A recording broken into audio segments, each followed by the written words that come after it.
नमस्कार, नमस्ते, राधे राधे साथियों। टारगेट विद पार्थ में आप सबका स्वागत और अभिनंदन है। आज की अचूक मारक सामग्री क्लास में हम लोग 1 से लेकर 10 जनवरी तक के करंट अफेयर्स को कंप्लीट करेंगे। याद रखिएगा, हम लोग घटना सार को कंप्लीट कर चुके हैं, घटना चक्र की जो आई दृष्टि है उसको कंप्लीट कर चुके हैं। तो जो लोग इन दोनों को कंप्लीट कर चुके हैं उन्हें कोई और मैगजीन लेने की आवश्यकता नहीं है। एक चीज़ और, हाल ही में घटना चक्र की आई दृष्टि फिर से लॉन्च हो गई है, तो उसके भी कुछ इनपुट जो हैं इसमें समाहित किए गए हैं। तो आप लोग फिजूल ही उसमें 130 या 120 रुपये डालेंगे, पुरानी वाली पर्याप्त है। और यदि आप नई खरीदेंगे तो उसको पढ़ने में आपको काफ़ी समय लग जाएगा। तो वही चीज़ें बार बार रिवाइज करते रहिए। जनवरी से लेकर 15 फरवरी तक का करंट अफेयर्स मैं आपको अचूक मारक सामग्री के तहत उपलब्ध करा दूंगा। और अचूक मारक सामग्री जो है इसकी विश्वसनीयता आप सभी जानते हैं। तो PDF के लिए दोस्तों आप इसी नाम से टेलीग्राम चैनल को सर्च कर लीजिएगा और उसको ज्वाइन कर लीजिएगा, वहीं पर आपको इसकी PDF भी मिल जाएगी। यमुना दोस्तों सभी जानते हैं नदी है, क्यों चर्चा में रही है? क्योंकि इसमें दोस्तों हाल ही में NH3 बोले तो अमोनिया की मात्रा बढ़ गई है। और अमोनिया की मात्रा बढ़ जाने से जो इसके किनारे नगर बसे हुए हैं, जहाँ इसके द्वारा पेयजल की आपूर्ति की जाती है, तो पेयजल की समस्या उत्पन्न हो गई। तो यदि पूछ लिया जाए कि हाल ही में कौन सी नदी अमोनिया की समस्या से ग्रसित थी, तो यमुना नदी, गंगा नदी की सहायक नदी आप सभी जानते हैं और सबसे बड़ी सहायक नदी है ये। फ्रांसवा बेटन की बात करें दोस्तों, तो ब्लूमबर्ग ने एक रिपोर्ट जारी की, एक कंपनी है ब्लूमबर्ग, और उस रिपोर्ट में कहा गया कि ये फ्रांसवा बेटन दुनिया की पहली महिला बनी है जिनकी संपत्ति 100 अरब डॉलर के पार हो गई है। अब सवाल बनता है किस देश की हैं, तो नाम से ही जाहिर है फ्रांस की हैं ये। और ये 12वीं व्यक्ति बनी है, पहली महिला हैं और 12वीं व्यक्ति हैं फ्रांसवा बेटन। यदि बात करी जाए पहला व्यक्ति कौन है, तो एलन मस्क। फ्रांसवा बेटन जो है दोस्तों लारेन कंपनी, जो दुनिया की सबसे बड़ी कॉस्मेटिक कंपनी है, लारेन कंपनी की ये प्रमुख हैं। इंडिया में ऐसी कौन सी महिला है जो अरबपति है, तो सावित्री जिंदल हैं। तो और भी, लेकिन इनका स्थान प्रथम है, याद रखिएगा। नववर्ष की बात करें दोस्तों, तो हमारे यहाँ तो पहले ही मनाना शुरू कर देते हैं लास्ट दिसंबर। लेकिन नव वर्ष का स्वागत जो है सबसे पहले कहाँ किया गया, मतलब जो नया वर्ष आया तो पहला सूरज कहाँ देखा गया, तो सबसे पहले स्वागत जो है NL का मतलब न्यूजीलैंड ने किया। यहाँ पर एक आइलैंड है, उसका नाम है यंग आइलैंड, याद रखिएगा। यहाँ पर सबसे पहले सूर्य देखा गया और यहाँ के लोगों ने सबसे पहले सूर्य का स्वागत किया। डेजर्ट साइक्लोन दोस्तों युद्धाभ्यास है, राजस्थान में इसका आयोजन हुआ। किन दो देशों के बीच हुआ, तो इंडिया और UAE के बीच, संयुक्त अरब अमीरात के बीच। राजधानी वगैरह जो हैं आपको एक वीडियो के माध्यम से उपलब्ध करा दी गई हैं। राजधानी और करेंसी दोनों उसी में हैं, उसको कर लीजिएगा, कहीं से भी आपको पढ़ने की ज़रूरत नहीं पड़ेगी। 16वें वित्त आयोग की बात करें तो 16वां वित्त आयोग दोस्तों इसका अध्यक्ष नियुक्त किया गया है। कौन बने हैं अध्यक्ष, तो अरविंद पनगड़िया। ये जो है दोस्तों 2015 से लेकर 17 तक नीति आयोग के उपाध्यक्ष रहे हैं। और आप सभी जानते हैं कि 2015 में नीति आयोग की स्थापना हुई थी। तो यहाँ से निष्कर्ष निकलता है कि अरविंद पनगड़िया जो हैं वो नीति आयोग के पहले उपाध्यक्ष थे। वर्तमान में कौन उपाध्यक्ष हैं, तो सुमन बेरी, ये दोस्तों तीसरे हैं। फिर दूसरे कौन हैं, तो राजीव कुमार, ये भी याद रखिएगा। आर्टिकल 280 में वित्त आयोग का उल्लेख है, ये क्रम भी याद रखिएगा। और जो 15वां वित्त आयोग है इसके अध्यक्ष कौन थे दोस्तों, तो NK सिन्हा, याद रखिएगा। और 2026-27 से लेकर 2030-31 तक इसकी सिफारिशें जो हैं वो स्वीकार की जाएंगी। और इसी के साथ एक फैक्ट आपको और याद रखना है, ऋत्विक पांडे जो हैं दोस्तों वित्त आयोग के सचिव नियुक्त किए गए हैं। मेगा चियांग दोस्तों नाम से ही जाहिर है इसका संबंध चाइना से होगा। तो चीन का ये ड्रिलिंग जहाज है, ये जो है दोस्तों पृथ्वी की मेंटल तक ड्रिलिंग करने में सक्षम रहा। मेंटल आप सब जानते हैं, पृथ्वी की सबसे ऊपरी सतह क्रस्ट, फिर मेंटल, और सबसे आंतरिक सतह जो है वो कोर कहलाती है। प्रसन्ना वराले की बात करें तो सुप्रीम कोर्ट के न्यायाधीश हैं, इन्होंने शपथ ग्रहण की, सुप्रीम कोर्ट के न्यायाधीश के रूप में इन्होंने शपथ ग्रहण की। अब सवाल बनता है कि शपथ ग्रहण कराता कौन है, तो DYC, DBC नहीं, दाल भात चोखा नहीं, DYC बोले तो DY चंद्रचूड़, जो हमारे चीफ जस्टिस हैं, CJI हैं। इससे पहले दोस्तों ये कर्नाटका हाई कोर्ट में चीफ जस्टिस रहे हैं। और इसी हाई कोर्ट में ये एकमात्र चीफ जस्टिस हैं जो SC समुदाय से संबंधित हैं, याद रखिएगा। मुख्य न्यायाधीश, यहाँ पर सुधार कर लीजिएगा। और सुप्रीम कोर्ट में ये पहले ऐसी न्यायाधीश हैं, यहाँ पर से मुख्य को काट दीजिएगा, मुख्य न्यायाधीश DYC ही हैं, ये सामान्य न्यायाधीश हैं। अर्जेंटीना की बात करें दोस्तों, क्यों चर्चा में है, ब्रिक्स आप सब जानते हैं, शामिल होने से इसने इनकार कर दिया है। आपको एक ट्रिक बताया था, इथियोपिया की मौसी मतलब M का मतलब है मिस्र, A का मतलब है अर्जेंटीना और U का मतलब है UAE, S का मतलब है सऊदी अरब और I का मतलब है ईरान। तो अर्जेंटीना अभी क्यों चर्चा में रहा है, क्योंकि इसने ब्रिक्स में शामिल होने से इनकार कर दिया। इससे पहले दोस्तों जोहान्सबर्ग में 15वां शिखर सम्मेलन आयोजित हुआ था, किसका, ब्रिक्स का। वहाँ पर इन 6 देशों को इसमें शामिल करने की घोषणा की गई थी और 1 जनवरी से जो है अर्जेंटीना को छोड़कर बाकी सभी देश ब्रिक्स में शामिल हो गए हैं। साइमा वाजिद की बात करें दोस्तों, तो ये हसीना जी की बिटिया हैं, शेख हसीना की बिटिया हैं। दक्षिण पूर्व एशिया की क्षेत्रीय निदेशक, किसकी, WHO की। तो WHO की क्षेत्रीय निदेशक नियुक्त की गई हैं, किस क्षेत्र में, तो दक्षिण पूर्व एशिया क्षेत्र में। ये जो है दोस्तों पूनम खेत्रपाल का स्थान ग्रहण करेंगी। पूनम खेत्रपाल को आप लोग पहले भी पढ़ चुके हैं, इनको भूटान ने एक अवार्ड से सम्मानित किया है जो गोल्डन करके है, मुझे नाम याद नहीं आ रहा है। मुनव्वर राणा की बात करें दोस्तों, तो ये मशहूर शायर थे, क्रास का मतलब इनका निधन हो गया है, लखनऊ में इनका निधन हुआ है। अब अगला सवाल बनता है कि इनका जन्म कहाँ हुआ था, तो उत्तर प्रदेश के रायबरेली में इनका जन्म हुआ था। शाहदावा जो है दोस्तों इनकी एक प्रसिद्ध रचना थी, जिसको लेकर इन्हें साहित्य अकादमी पुरस्कार से सम्मानित किया गया, लेकिन बाद में इन्होंने वापस भी कर दिया। कुछ नागरिकता संशोधन विधेयक से संबंधित प्रोटेस्ट जब दिल्ली में हो रहे थे, तो इन्होंने उसी समय सरकार के प्रति विरोध जताते हुए इस पुरस्कार को वापस कर दिया। इसके अलावा दोस्तों इनको माटी रत्न पुरस्कार से भी सम्मानित किया जा चुका है। और माँ और इसके साथ ही नीम के फूल जैसी इनकी महत्वपूर्ण और काफ़ी लोकप्रिय रचनाएं हैं। माँ पर दोस्तों इनके विचार सुन के जो है ना, हृदय आपका द्रवित हो जाएगा। बहुत अच्छी कविता जो है इन्होंने माँ पर कही है। डॉक्टर प्रभा अत्रे की बात करें दोस्तों, तो ये शास्त्रीय गायिका हैं, क्रास का मतलब इनका भी निधन हो गया। किस घराने से हैं, तो किराना घराने से हैं।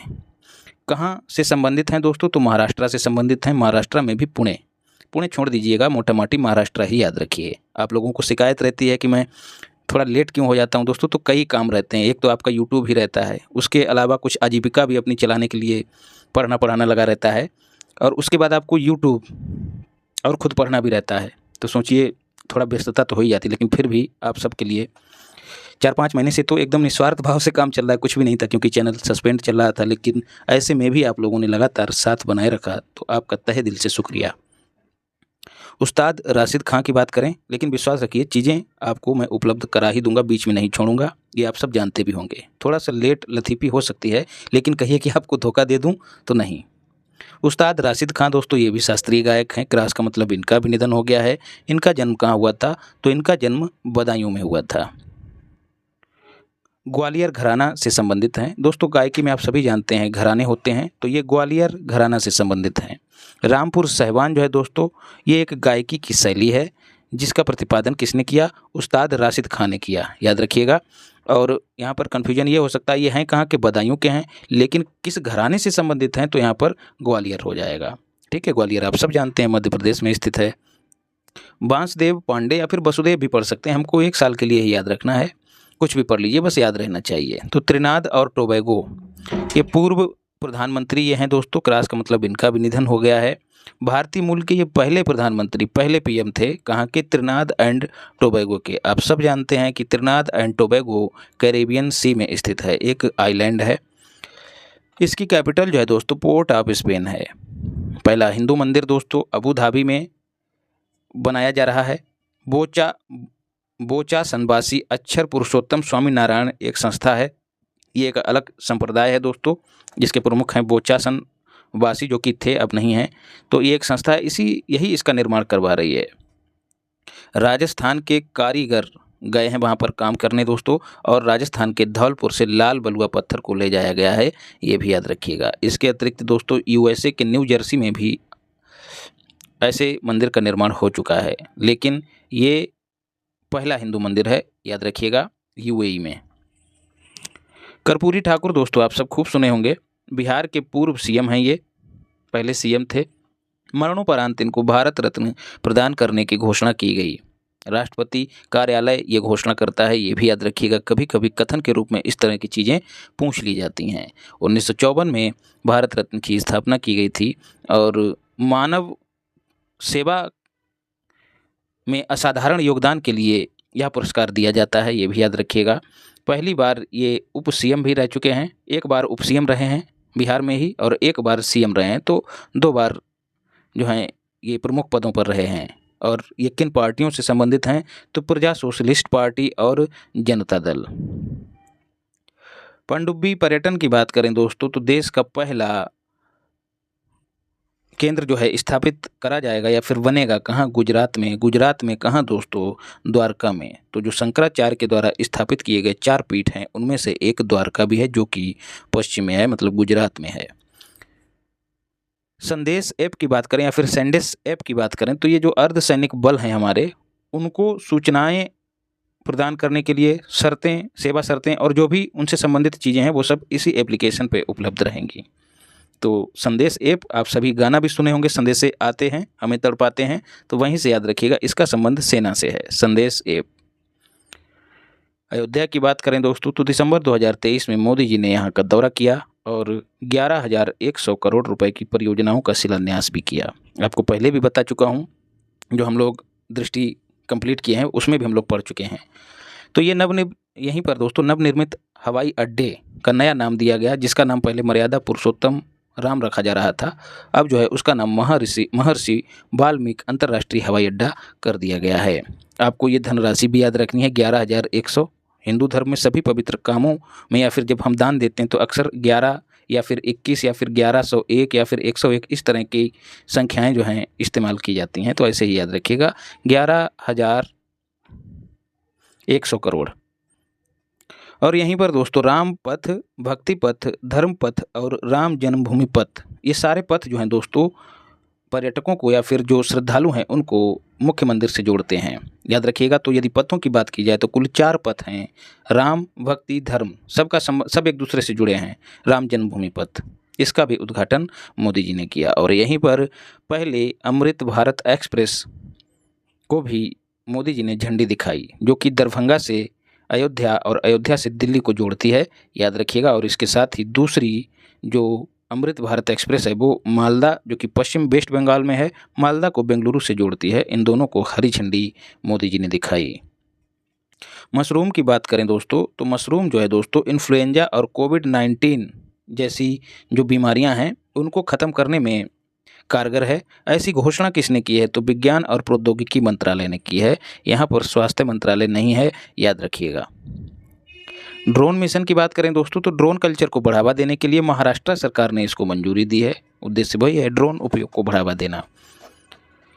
योगीश्री की बात करें तो दोस्तों वेस्ट बंगाल की सामाजिक कल्याण योजना है, जो एससी और एसटी समुदाय के छात्र हैं, जो कि प्रतियोगी छात्र हैं, उनको प्रतियोगी परीक्षाओं को पास करने के लिए प्रशिक्षित करना इसका उद्देश्य है। ऐसी ही एक योजना दोस्तों यूपी में भी है, उसका नाम है अभ्युदय।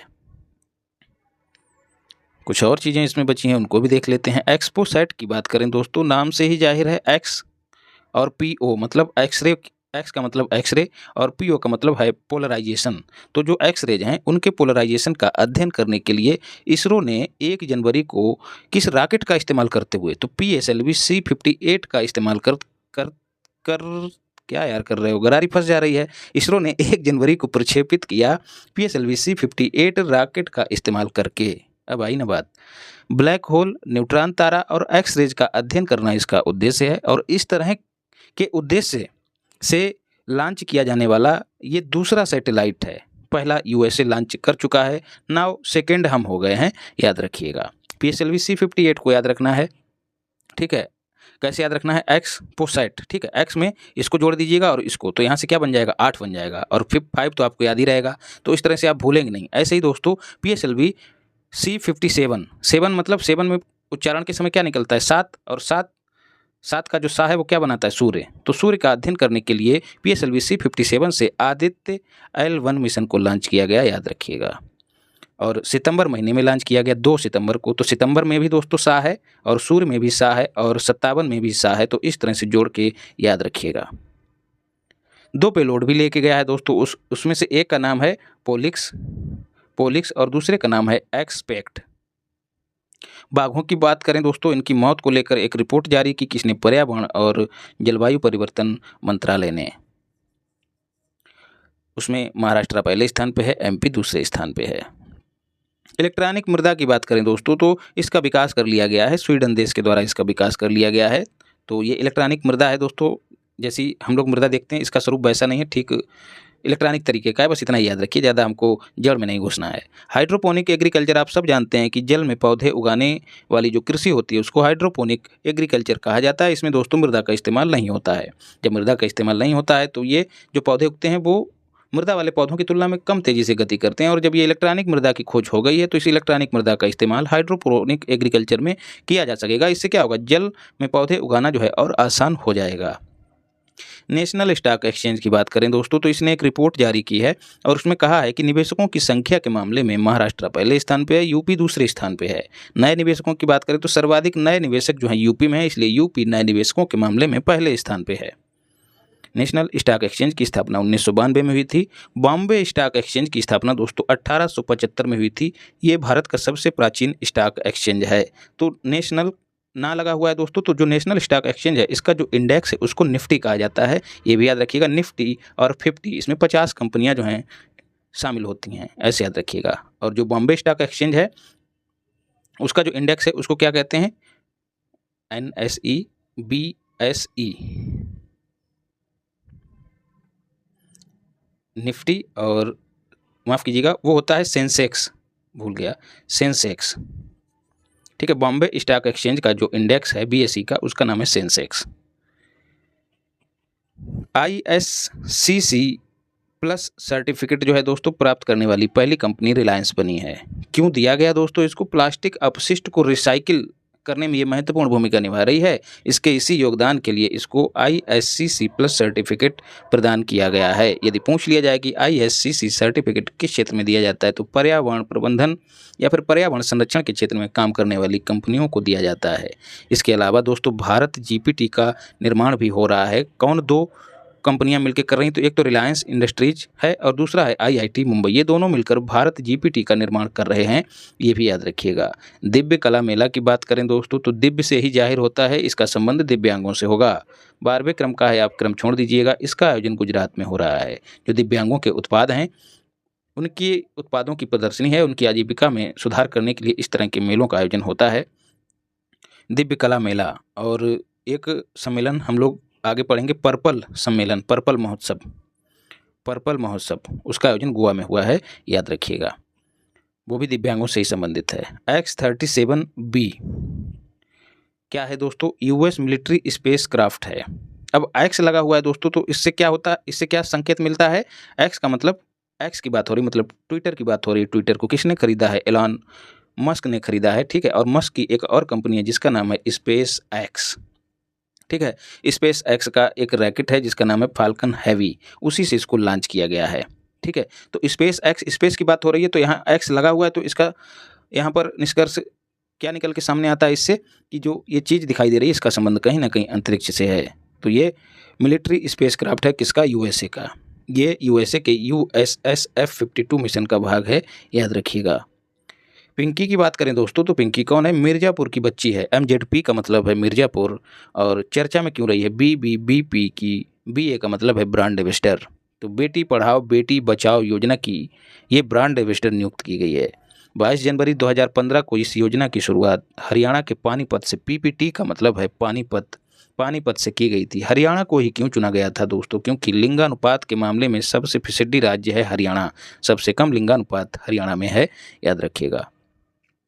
और ये पिंकी जो है दोस्तों ऑस्कर जीतने वाली एक डॉक्यूमेंट्री है, उसका नाम है स्माइल पिंकी, उसमें लीड रोल में रही है। ये भी अपने जहन में डाल लीजिए, हालांकि पूछा नहीं जाएगा लेकिन पिंकी को याद रखने के लिए आप इसको भी जहन में डाले रखिए। चीज़ें जब एक दूसरे से जुड़ी रहती हैं तो हम लोग जल्दी भूलते नहीं हैं। डेनमार्क की बात करें दोस्तों, तो क्वीन मार्गरेट यहाँ की जो क्वीन है दोस्तों, उन्होंने पद छोड़ने की घोषणा की है। डेनमार्क की राजधानी दोस्तों कोपेनहेगन है, आप सब जानते भी होंगे। लिथियम के भंडार दोस्तों, इनकी खोज की गई है। दुनिया का सबसे बड़ा भंडार खोजा गया है, कहाँ? इन USA। 18 मिलियन टन का यह भंडार माना जा रहा है। कैलिफोर्निया के साल्टन सागर के नीचे इसकी खोज हुई है। तो यदि पूछ लिया जाए कि साल्टन सागर किस देश से संबंधित है, तो यूएसए से संबंधित है। और इस सागर का निर्माण जो है दोस्तों मैकडर्मिट ज्वालामुखी, जो कि अब जिसके साक्ष्य अब नहीं रहे हैं, उससे इसका निर्माण हुआ था, याद रखिएगा। तो लिथियम का सबसे बड़ा भंडार अमेरिका में खोजा गया है। भारत में सबसे बड़ा भंडार दोस्तों रियासी जिले में, कहाँ का, जम्मू कश्मीर का। ये सब आपको कई बार बता चुका हूँ। इससे क्या होगा दोस्तों, चाइना को चुनौती होगी, क्योंकि चाइना से हम उत्पादन, अरे यार, चाइना से हम लोग आयात करते हैं लिथियम का। लिथियम को आप सब जानते हैं, वाइट गोल्ड इसको कहा जाता है। बैटरियों के निर्माण में जो आजकल ये जो इक्विपमेंट आते हैं, लैपटॉप, मोबाइल वगैरह, उसमें लिथियम का इस्तेमाल होता है। इसको वाइट गोल्ड कहा जाता है और ये हम ज़्यादातर चाइना से आयात करते हैं। तो चाइना को हम लोग उत्पादन में भी, अब वैश्विक स्तर पर चाइना को उत्पादन में भी टक्कर दी जा सकेगी और बिक्री में भी टक्कर दी जा सकेगी। श्रीलंका की बात करें दोस्तों, तो चाइना के शोध जहाज़ों पर 1 वर्ष का इसने प्रतिबंध लगा दिया है। याद रखिएगा, उसके क्षेत्र में शोध के लिए जो चाइना के जहाज आते थे, भारत की अपील पर जो है श्रीलंका ने ऐसा कदम उठाया है। डेनमार्क पढ़ चुके हैं लेह और लैमडांग शहर। तो लेह को लैमडांग से जोड़िएगा, दोनों में ला है। तो लैमडांग शहर जो है दोस्तों वियतनाम का है, ठीक है। वियतनाम, इन दोनों के बीच समझौता हुआ है। काहे के लिए भैया, सांस्कृतिक संबंधों को मजबूत करने के लिए और पर्यटन को बढ़ावा देने के लिए समझौता हुआ है। इससे पहले वियतनाम क्यों चर्चा में रहा है, क्योंकि हमने इसको INS कृपाण भेंट किया है। तो लेह और लैमडांग, वियतनाम की राजधानी आप सभी जानते हैं हनोई है। नादिया जो है दोस्तों यूरोपियन निवेश बैंक, यूरोपियन यूनियन बैंक नहीं है दोस्तों, यूरोपियन इन्वेस्टमेंट बैंक की पहली महिला अध्यक्ष नियुक्त की गई हैं। कहाँ की हैं दोस्तों, तो ये स्पेन की हैं। यूरोपियन यूनियन की जो हेड हैं, यदि उनकी बात करें तो उर्सुला बान जो हैं यूरोपियन यूनियन की हेड हैं। Inter operable criminal justice system ICJS, यह दोस्तों एक ऐसा सिस्टम है जिसमें अदालतों, पुलिस, जेल और जो फोरेंसिक लैब्स हैं, इन सबको जोड़ दिया जाता है। और जब ये सब एक ही लाइन से जुड़ जाती हैं तो जो सूचनाएं हैं उनका प्रेषण परस्पर होता रहता है। तो आंकड़ों को इकट्ठा करने के लिए इधर उधर भटकना नहीं पड़ता है, एक क्लिक से सारे आंकड़े पता लग जाते हैं, चाहे थाने से मंगाना हो, चाहे फोरेंसिक लैब से। तो इससे क्या है दोस्तों, अपराधों को कम करने में कहीं ना कहीं बल मिलता है, क्राइम को कम करने में मदद मिलती है। तो सूचनाओं को साझा करने का मंच है। तो इसके प्रदर्शन को लेकर रैंक जारी की गई, ठीक है। लोहाटी कमेटी की अनुशंसा पर जो है इस सिस्टम को स्थापित किया गया, तैयार किया गया, लोहाटी, ठीक है। जस्टिस का संबंध किससे होता है, ला से होता है, तो ला से ही लोहाटी, ऐसे याद रखिएगा। तो लोहाटी कमेटी की अनुशंसा पर इसका गठन किया गया था। अभी चर्चा में क्यों, क्योंकि प्रदर्शन के मामले में यूपी पहले स्थान पे है, MP दूसरे स्थान पे है और बिहार तीसरे स्थान पे है। गृह मंत्रालय के अधीन इसका गठन किया गया। कैसे याद रखना है भैया, लोहाटी कमेटी, ला की बात हो रही है, ठीक है। ला का मतलब लोहाटी, और इसी ला का आप एल उठा लीजिए और एल को मैप में लेके चले जाइए, भारत के मैप में। तो ये एल ऊपर क्या हो गया दोस्तों, ऊपर हो गया है यूपी पहले स्थान पे, मध्य प्रदेश दूसरे स्थान पे, और जब मैप में आप इधर के लिए जाएंगे तो आपको क्या मिल जाएगा, बिहार तीसरे स्थान पे है। तो ये तीनों राज्य याद रखिएगा, इंपॉर्टेंट हैं। इस तरह के ट्रिक्स दोस्तों यदि आपको पसंद आए, चीज़ें आपको पसंद आएँ, तो चैनल को सब्सक्राइब करते रहिए और लोगों तक वीडियो को शेयर करते रहिए। बेट्रिक चेबेट, इतना ही याद रखिएगा, चेबेट केन्या की धावक हैं दोस्तों। 5 किलोमीटर की दौड़ में इन्होंने वर्ल्ड रिकॉर्ड कायम किया है। महज 14 मिनट और 13 सेकंड में इन्होंने 5 किलोमीटर दौड़ लगाकर वर्ल्ड रिकॉर्ड कायम किया है। नाटो प्रायद्वीप की बात करें दोस्तों, तो जापान का प्रायद्वीप है। प्रायद्वीप आप सब जानते हैं, जो क्षेत्र 3 ओर से जल से घिरा होता है उसी को प्रायद्वीप कहा जाता है, इसीलिए भारत को भारतीय प्रायद्वीप भी कहा जाता है। तो ये नाटो जापान का है। एक नाटो दोस्तों आप संगठन भी पढ़ते हैं, जिसका हेडक्वार्टर बेल्जियम की राजधानी ब्रुसेल्स में है। तो ये नाटो दूसरा है, जापान का प्रायद्वीप है। और यहाँ पर एक प्रांत है इशिकावा प्रांत, ठीक है। चर्चा में क्यों रहा है, क्योंकि यहाँ पर 7.6 तीव्रता का भूकंप आया था। ब्रिक्स की बात करें दोस्तों, दोबारा चर्चा में आ गया है। ब्रिक्स शिखर सम्मेलन 2024 वाला, 23 वाला हम लोग देख चुके हैं, जोहान्सबर्ग में हुआ है, ठीक है।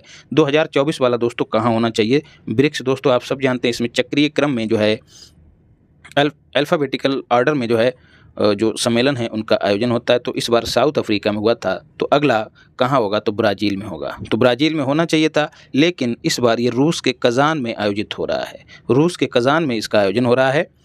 क्यों दोस्तों ब्राज़ील में नहीं हो रहा है, आप सभी जानते हैं ब्राज़ील में 19वें G20 शिखर समिट का आयोजन होगा। इससे दोस्तों क्या है, उस पर लोड पड़ जा रहा है। उसने हाथ खड़े कर दिए कि हम डबल लोड नहीं झेल पाएंगे। एक ही सम्मेलन बहुत बड़ा सम्मेलन हो जाता है। आप भी देखोगे जब भारत में G20 हुआ तो कितना, देखिए कब से कब तक इतना सारा करंट अफेयर्स इसने ठेल दिया जो हम लोग परेशान हैं तैयार करते करते। तो इसीलिए दोस्तों ब्राज़ील में इसका आयोजन ना होकर इस बार किस क्रम का, 16वें क्रम का कज़ान में आयोजित हो रहा है। कज़ान कहाँ है? रूस में। पहला दोस्तों रूस जो है दोस्तों, इसका पहला ब्रिक्स की बात करें तो पहला शिखर सम्मेलन एकिंतवर्ग में हुआ था, जो कि रूस में ही है। 2010 में साउथ अफ्रीका इसका सदस्य बना था। इससे पहले ब्रिक नाम का ही संगठन था, ये भी याद रखिएगा। इसकी संकल्पना 2001 में जिम ओ'नील ने दी थी। तो अक्सर इनका नाम भी पूछ लिया जाता है, ओ'नील। Power grid corporation of India Maharatna company है दोस्तों। महारत्न कंपनियों की बात करें तो उनकी संख्या वर्तमान में 13 है। रविंद्र त्यागी को power grid corporation of India का नया अध्यक्ष नियुक्त किया गया है। एम.एस. स्वामीनाथन की बात करें दोस्तों तो प्रोफेसर बी.आर. कंबोज को एम.एस. स्वामीनाथन पू का मतलब है पुरस्कार से सम्मानित किया गया है। ये सीसीएस कृषि विश्वविद्यालय हरियाणा के कुलपति हैं। सीसीएस का मतलब है चौधरी चरण सिंह कृषि विश्वविद्यालय। कृषि क्षेत्र में योगदान, अतुलनीय योगदान, फिर चाहे शोध हो चाहे उत्पादन हो, मतलब जो भी योगदान है उसको समृद्ध करने के लिए दिया जाता है। तो ऐसे योगदान को रेखांकित करने के लिए एम.एस. स्वामीनाथन पुरस्कार प्रदान किया जाता है। और एम.एस. स्वामीनाथन जो कि भारत में हरित क्रांति के जनक कहे जाते हैं, उनका इसी वर्ष निधन हो चुका है। द्विवार्षिक पुरस्कार है, 2 लाख रुपए प्रदान किए जाते हैं। भारतीय राष्ट्रीय सहकारी डेयरी महासंघ, इसकी स्थापना तो पहले ही हो चुकी है, लेकिन इसके मुख्यालय की आधारशिला जो है दोस्तों गुजरात के आणंद में, और आणंद में भी बांसी गांव में रखी गई है। तो ये बांसी गांव याद रखिएगा, अमित शाह ने इसकी आधारशिला रखी है। जम्मू कश्मीर की बात करें दोस्तों तो प्रधानमंत्री विश्वकर्मा योजना लागू करने वाला पहला यूटी बन गया है। प्रधानमंत्री विश्वकर्मा योजना की बात करें तो 17 सितंबर 2023 को विश्वकर्मा जयंती और मोदी जी का इसी दिन जन्मदिन भी होता है। तो अपने जन्मदिन और विश्वकर्मा जयंती के अवसर पर मोदी जी ने विश्वकर्मा योजना की शुरुआत की। अपडोर जो है दोस्तों क्या है? एक स्टार्टअप है। बिन्नी बंसल ने इसकी स्थापना की है। बिन्नी बंसल जो है दोस्तों फ्लिपकार्ट आप सभी जानते हैं ई-कॉमर्स कंपनी है, उसके सह संस्थापक हैं। 2007 में इसकी स्थापना हुई थी। सचिन बंसल के साथ इन्होंने फ्लिपकार्ट की स्थापना की थी। और अब जो है इन्होंने ई कॉमर्स कंपनियों को उत्कृष्टता हासिल करने में मदद करने के लिए ये नया स्टार्टअप शुरू किया जिसका नाम है ओपडोर। ठीक है, तो उत्कृष्टता का मतलब क्या? जो ई कॉमर्स कंपनी जैसे फ्लिपकार्ट है, इसको और ज़्यादा इस चीज़ में दक्ष बनाना कि किस तरह से ग्राहकों को मूर्ख बनाना है। 2 गुनी कीमत डाल दो और उस पर 50% लेस कर दो, ये इनकी पॉलिसी रहती है दोस्तों। ज़्यादातर चीज़ें जो हैं इस पर ऐसी ही मिलती हैं। हम लोग सोचते हैं हमने बहुत सस्ता ले लिया, लेकिन वो चिपका देते हैं बढ़िया से। तो कान चाहे इतने से पकड़ लो चाहे उतने से पकड़ लो, बात एक ही रहती, पकड़ा कान ही जाता है। तो यदि चीज़ें खरीद रहे हैं तो एक बार ऑफलाइन भी चेक कर लिया करें। और संभव हो तो, मैं ये नहीं कहता कि सारे के सारे प्रोडक्ट यहाँ पर ख़राब मिलते हैं, ये मेरा अनुभव है, आपका अपना अनुभव इससे बढ़िया हो सकता है। तो वही है कि इस तरह से ग्राहकों को जो है हिप्नोटाइज कर लेना है, इन सब चीज़ों पे काम करेगा इनका ये स्टार्टअप। ओला इलेक्ट्रिक की बात करें दोस्तों तो PLI आप सब जानते हैं, प्रोडक्शन लिंक्ड इंसेंटिव एक योजना है दोस्तों। इसकी पात्रता हासिल कर ली है ओला इलेक्ट्रिक। एक स्कूटर है दोस्तों, और ऐसी पात्रता हासिल करने वाली पहली इलेक्ट्रिक व्हीकल कंपनी बनी है। बिक्री का 18% जो है वित्तीय प्रोत्साहन दिया जाता है PLI के तहत। PLI आप सभी जानते हैं, प्रोडक्शन लिंक्ड इंसेंटिव। तो प्रोडक्शन, जितना आप प्रोडक्शन करेंगे उसी अनुपात में सरकार आपको मदद करेगी कि आप ज़्यादा से ज़्यादा प्रोडक्शन करें। उससे क्या होगा दोस्तों? रोजगार के अवसर सृजित होंगे और लोगों की आय बढ़ेगी, और इससे क्या होगा? देश की जो विकास दर है उसमें इजाफा होगा।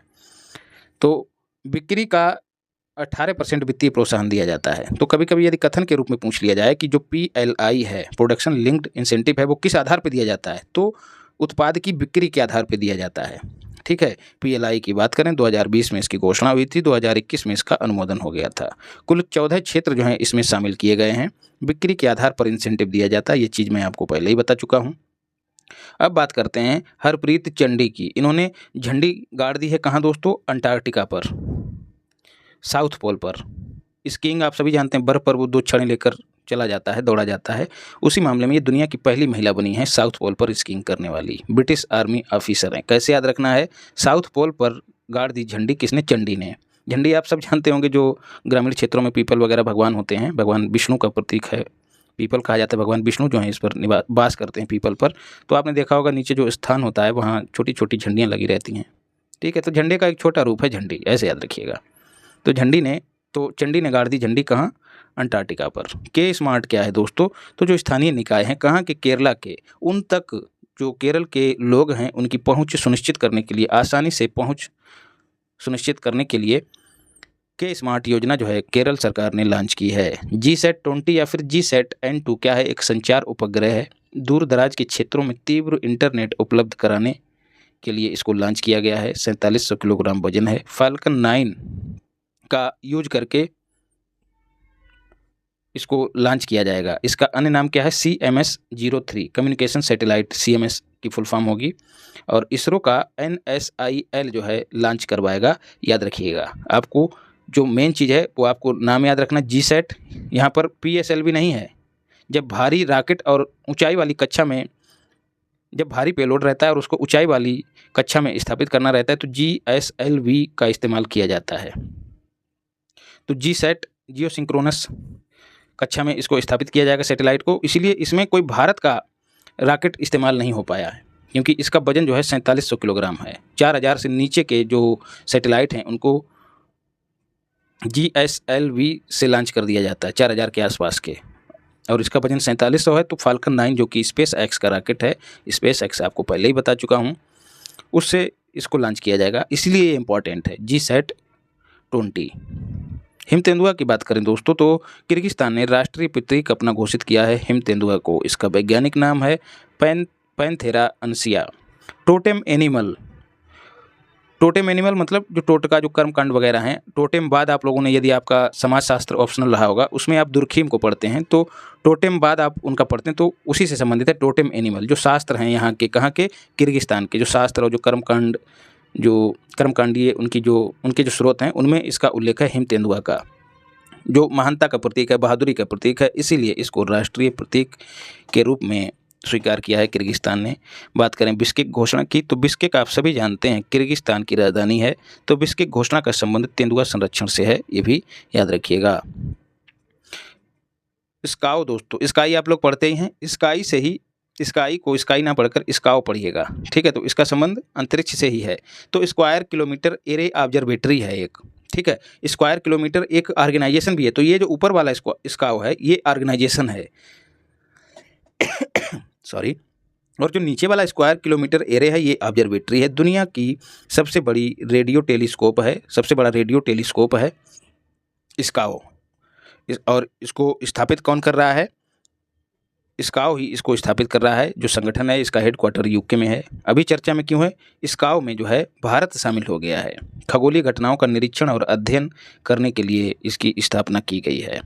अफ्रीका जैसे देशों में इसको स्थापित किया जाएगा।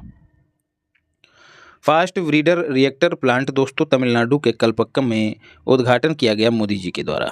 रानी दुर्गावती श्री अन्न प्रोत्साहन योजना, रानी दुर्गावती टाइगर रिजर्व आपको पहले पढ़ा चुका हूँ।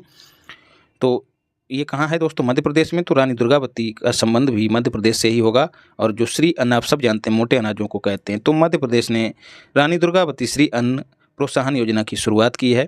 उद्देश्य इसका श्री अन्न उत्पादन को बढ़ावा देना। तो जैसे PLI है वैसे ही मध्य प्रदेश में ये श्री अन्न योजना है, रानी दुर्गावती श्री अन्न योजना। जो जितना ज़्यादा उत्पादन करेगा मोटे अनाज का या फिर बाजरा का, उसको सरकार 10 रुपये प्रति किलोग्राम अलग से देगी। एक तरह से ये PLI है।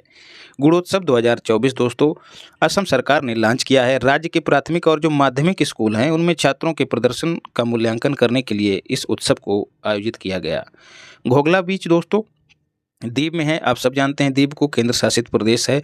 इंडिया में पहली बार मल्टी स्पोर्ट्स बीच गेम्स, बीच आप सब जानते हैं समंदर के जो किनारे की जो रेतीली भूमि होती है मज़ेदार, उसी को बीच कहा जाता है। उसी बीच पर मल्टी कई सारे गेम्स जो है आयोजित किए गए। कहाँ? दीव में। आवाम से आवाम के लिए, आवाम आप सब जानते हैं उर्दू का अल्फाज है और इसका जो मतलब होता है वो होता है जनता। तो स्वाभाविक सी बात है इसका संबंध जम्मू कश्मीर से होगा। तो जम्मू कश्मीर की पुलिस ने लॉन्च किया है, ये पुलिस शिकायत निवारण पोर्टल है। जम्मू कश्मीर और राजस्थान के बीच एक समझौता भी हुआ है, बिजली खरीदने के लिए समझौता हुआ है। जो जम्मू कश्मीर की रतले जल विद्युत परियोजना है किस नदी पर है? चिनाब नदी पर है। इसी परियोजना से कौन सा राज्य बिजली खरीदेगा? तो राजस्थान। शेंगेन वीज़ा दोस्तों डिजिटल प्रारूप में फ्रांस ने जारी करने की घोषणा की है और यूरोपियन यूनियन का पहला देश बन गया है फ्रांस जो इसको डिजिटल रूप में जारी करेगा फॉर पेरिस ओलंपिक 2024 में दोस्तों पेरिस ओलंपिक जो हैं फ्रांस में ही आयोजित होंगे। शेंगेन दोस्तों आप सब जानते हैं यूरोपियन यूनियन में पहले 28 देश थे, बाद में ब्रेग्जिट हुआ और ब्रेग्जिट के बाद 27 देश हो गए। इन 27 देशों में एक ही वीज़ा का इस्तेमाल करके आप कहीं भी जा सकते हैं। तो यही 27 देशों का जो क्षेत्र है जहाँ पर ये वीज़ा लीगल होता है, तो इसी को शेंगेन क्षेत्र कहते हैं और जो वीज़ा होता है उसी को शेंगेन वीज़ा कहा जाता है। माउंट लाकी लाकी दोस्तों जुड़वा ज्वालामुखी हैं, कहाँ के? इंडोनेशिया के। इंडोनेशिया में एक द्वीप है फ्लोरेंस द्वीप, अभी चर्चा में क्यों रहा है? क्योंकि इसमें विस्फोट हुआ है। इंडोनेशिया के और कौन से ज्वालामुखी हैं? सिनावुग और मेरापी। प्रेरणा की बात करें दोस्तों तो शिक्षा मंत्रालय का एक शिक्षण कार्यक्रम है, अनुभव आधारित है। ग्राहकों को इस तरह से प्रशिक्षित किया जाएगा जिसमें मतलब ग्राहकों को अनुभवात्मक तरीके से प्रशिक्षित किया जाएगा। मतलब कोई चीज़ अगर दिखानी तो वो साक्षात अनुभव करके देख सकते हैं। अनुभव आधारित प्रशिक्षण दिया जाएगा। गुजरात के वडनगर, आप सब जानते हैं वडनगर जो है मोदी जी के जन्म से संबंधित है वडनगर, वहीं पर इसकी शुरुआत की गई। अनुभव से सिखाया जाएगा और इसके लिए योग, कला, संस्कृति और जो घूमना फिरना है इन सब गतिविधियों का सहारा लिया जाएगा। एडिडास की बात करें, आप सब खूब जानते होंगे, वैश्विक क्षमता केंद्र ग्लोबल कैपेबिलिटी सेंटर स्थापित किया है इसने तमिलनाडु की राजधानी चेन्नई में। करेगी दोस्तों, अब सवाल बनता है एडिडास किस देश की कंपनी है? तो जर्मनी की है। एशिया में इस तरह का क्षमता केंद्र जो है एडिडास दूसरे देश में कर रही है, वो दूसरे देश हम हैं और पहला देश चाइना है। CH का मतलब चाइना है। शीर्षेंदु मुखोपाध्याय की बात करें तो इनको वर्ल्ड बैंक नहीं दोस्तों, वेस्ट बंगाल, तो ये वेस्ट बंगाल के लेखक हैं। कुवेम्पु पुरस्कार से इनको सम्मानित किया गया। यह पुरस्कार साहित्य के क्षेत्र में दिया जाता है और राष्ट्रीय पुरस्कार है, एक संस्था के द्वारा दिया जाता है। कन्नड़ कवि, और उन कवि का नाम क्या है भैया? कुप्पली वेंकटप्पा पुटप्पा, उनकी याद में यह पुरस्कार दिया जाता है। तो इन्हीं के नाम का सूक्ष्म रूप है कुवेम्पु। देखिए, ये कु का मतलब कुप्पली, बे का मतलब वेंकटप्पा और पु का मतलब है पुटप्पा। पश्चिम बंगाल की चर्चा में रहा है काला नुनिया चावल और सुंदरबन शहद, गराड कोडियाल साड़ी और तंगेल साड़ी, इन चारों प्रोडक्ट को जो है क्या दिया गया? GI टैग दिया गया। चारों कहाँ के हैं? पश्चिम बंगाल के हैं। GI टैग कई वर्षों के लिए दिया जाता है यार? 10 वर्षों के लिए, 10 वर्षों के लिए दिया जाता है। वाणिज्य और उद्योग मंत्रालय इसको प्रदान करता है। चंदुबी महोत्सव दोस्तों असम का सांस्कृतिक महोत्सव है। चंदुबी DGP और IG सम्मेलन जो है दोस्तों अखिल भारतीय सम्मेलन है। इसका आयोजन जयपुर में किया गया है और आतंकवाद और साइबर अपराध जैसे जो ज्वलंत मामले हैं उन पर चर्चा की गई। पंजाब की बात करें तो दुर्घटना संभावित क्षेत्रों की मैपिंग करने वाला पहला राज्य बना है। आप कार से जा रहे हैं, आपको एक एप्लीकेशन इंस्टॉल करवा दिया जाएगा जिसका नाम है मैपल्स ऐप। तो आप जब कार में जा रहे हैं और ये एप्लीकेशन ऑन है तो आपको जो आगे कहीं खड्डा वगैरह है या कहीं पर सड़क खराब है तो वो सूचना आपको 100 मीटर पहले मिल जाएगी और इस तरह से आप सतर्क हो जाएंगे और दुर्घटना से बच जाएंगे। तो ऐसा करने वाला पंजाब पहला राज्य हो गया है।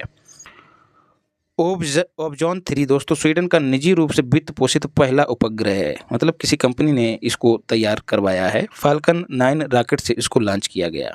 पोयम 3 क्या है दोस्तों? Polymer electrolyte membrane fuel cell, ठीक है। ऑक्सीजन और हाइड्रोजन से ये बिजली उत्पन्न करेगा पोयम 3।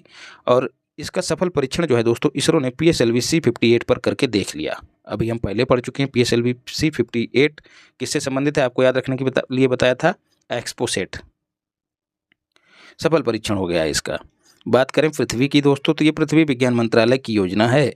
2021 से 26 तक के लिए इसको धनराशि आवंटित की गई 4797 करोड़। काम क्या है दोस्तों? उद्देश्य क्या है? पृथ्वी से संबंधित जो चीज़ें हैं उनका दीर्घकालिक अवलोकन किया जाएगा, उनको देखा जाएगा। जैसे मौसम हो गया, जलवायु हो गया, क्लाइमेट चेंज मतलब CC, हिम हो गया, जो बर्फ़ की जो ग्लेशियर हैं इन सब पर निगरानी करने और शोध करने के लिए पृथ्वी योजना को मंजूरी दी गई। और लागत कितनी है? 4797। ओडिशा की बात करें दोस्तों तो 7 उत्पादों को GI टैग दिया है और ये 7 के 7 उत्पाद आपको अपने जहन में डाल लेने हैं। कपड़ा गंडा साल, ठीक है, आप कपड़ा गंदा याद रख सकते हैं। तो कपड़ा मतलब साल की बात हो रही, तो कपड़ा गंडा क्या है? एक साल है, एक परिधान है। सौरा पेंटिंग दोस्तों, सौरा जनजाति है उड़ीसा में, वो अपने घरों की दीवारों पर इस पेंटिंग को बनाती है। काला जीरा चावल, ऊपर हम लोग काला नूनी चावल पढ़ चुके हैं, वो कहाँ का है? वेस्ट बंगाल का, लेकिन ये काला जीरा चावल है, ये कोरापुट का है। काई चटनी दोस्तों, मयूरभंज के जो एसटीज हैं, जो जनजाति समुदाय हैं, वो इसको व्यंजन के रूप में इस्तेमाल करते हैं। काई चटनी यार, मतलब चींटियों को पीस कर ये बनाई जाती है। आप एक बार सोच के ही आपकी आत्मा सिहर जाएगी। चींटियों को पीस कर ये बहुत ही पोषक तत्व इसमें पाए जाते हैं और स्वास्थ्य के लिए भैया उन्हीं के लिए अच्छी होती होगी, स्वास्थ्य के लिए हितकर होती है। कांति मुंडी बैगन, तो कांति मतलब कांटे मुंडी, ऐसे पढ़िएगा। तो जो पौधे हैं दोस्तों इस बैगन के जिन पर ये लगता है वो उन पर पूरे के पूरे कांटे होते हैं, तना से लेकर जो छोटी छोटी टहनियाँ होती हैं उन सब पर कांटे होते हैं। तो कांति मुंडी बैगन।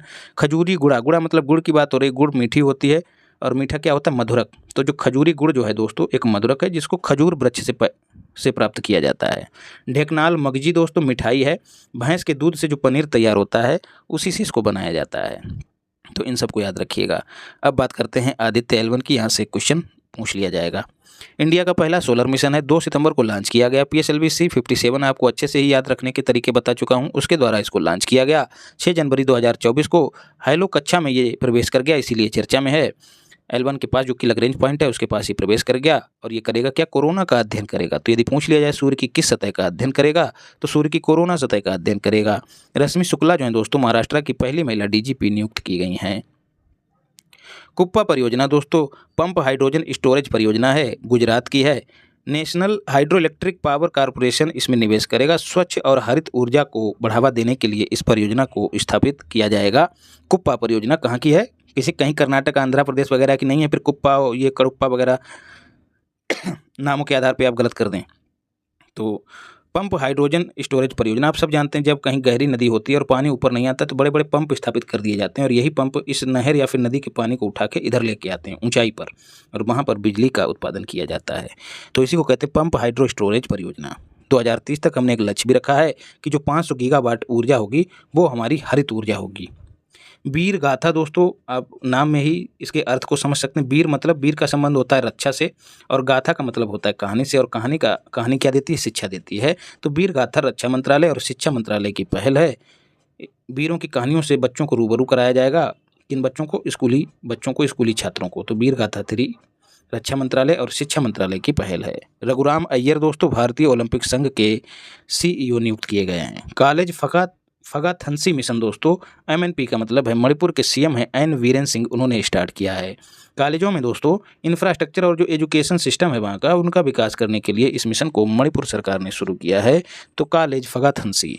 और यहीं पर एक और पहल की गई है, जो जातीय संघर्ष आपने पढ़ा होगा कुकी और मैतेई के बीच हुआ था, उनसे जो विस्थापित हुए हैं उस संघर्ष से, तो उनको 1 लाख रुपए सरकार देगी। मालदीव की बात करें, खूब चर्चा में दोस्तों 3 मंत्री जिन्होंने मोदी जी पर अपमानजनक टिप्पणी की थी, क्योंकि मोदी जी 7 जनवरी को LD बोले तो लक्षद्वीप की यात्रा पर रहे और इसी दौरान मालदीव के जो 3 मंत्री थे उन्होंने टिप्पणी की थी और सरकार ने और जो बड़े बड़े सेलिब्रिटी हैं बड़े स्तर पे बहिष्कार किया, बाइकआउट किया मालदीव का, और अंत में ये लाइन पे आ गए। तो मालदीव ने इन तीनों मंत्रियों को निलंबित कर दिया। मोहम्मद मोइजू जो है मालदीव की राजनीति में प्रवेश करके मौज कर रहे हैं, ये राष्ट्रपति हैं। RPT का मतलब राष्ट्रपति है। बांग्लादेश की बात करें भैया, यहाँ पर आम चुनाव हुए हैं और उन आम चुनावों में शेख हसीना वाजिद जो है 5वीं बार प्रधानमंत्री निर्वाचित हुई हैं। आवामी लीग पार्टी से संबंधित हैं। कुल 75% सीटें इन्हें जीत लीं। कुल 298 सीटें थी, उनमें से 222 इन्होंने जीत लीं। बांग्लादेश नेशनलिस्ट पार्टी जो कि विपक्षी पार्टी है, इसने इस चुनाव का बहिष्कार किया, याद रखिएगा।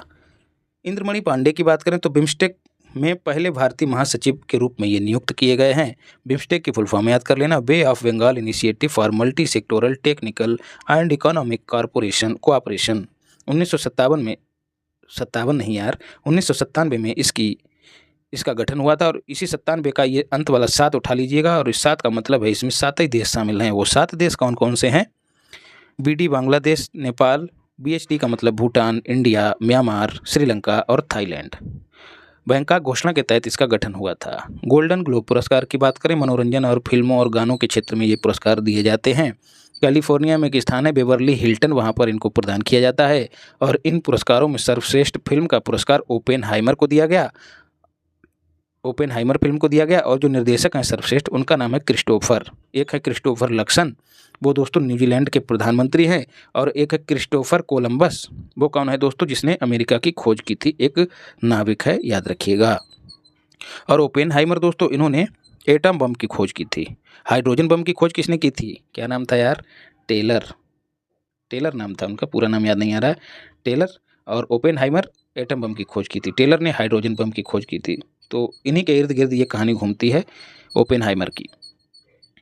अंतर्राष्ट्रीय पर्पल उत्सव की बात करें, गोवा में आयोजित हुआ। दिव्यांग व्यक्तियों की कहानियों का प्रदर्शन इसमें किया गया। गोवा में एक स्थान है कोकोडा, वहाँ पर एक मंदिर है महादेव मंदिर, और उसी मंदिर में कन्नड़ और संस्कृत भाषा के शिलालेख प्राप्त हुए हैं, इसलिए गोवा चर्चा में रहा है। और ये जो शिलालेख है कदम्बकालीन, इतिहास में आप लोगों ने कदम्ब वंश को पढ़ा होगा, उसी वंश के समकालीन ये शिलालेख माने जाते हैं। इनकी भाषा भी आपको याद रखनी है।